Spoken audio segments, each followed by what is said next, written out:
Something that I really admire about Guatemala is that everything gets recycled into something useful or is repaired many times. For example, in a car, parts that are broken or malfunctioning, such as an alternator or a starter, are repaired or refurbished using components from other equipment to save money. But it is also very good for the planet. Any type of metal or wooden object is reused for something else, giving it many lives.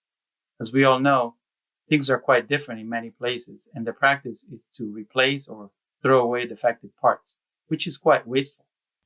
For the past 7 years, I've worked off the Klek Peninsula in the eastern Adriatic Sea.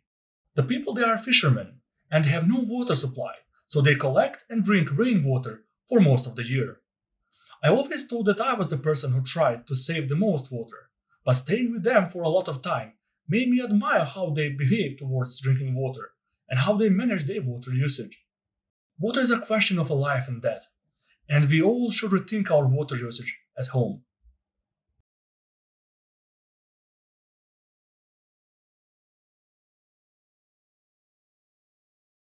I never used to eat spicy food, but a few years ago my dig camp was at the edge of a river. After a particularly wet year, the camp cart had inadvertently dropped some chili pepper seeds on the ground. And now there were enormous chili plants loaded with red-hot chili peppers next to our kitchen. I had to try them.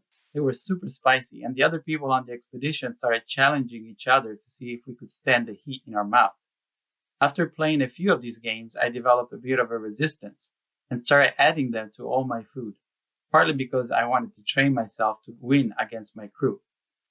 Well, after that dig season, I learned that I really love spicy food, and I look for the best and hottest chili peppers wherever I go. Not only in Mexican or Guatemalan food, but also Indian, and why not? I add a lot of wasabi to my sushi. Now I can't live without chili peppers.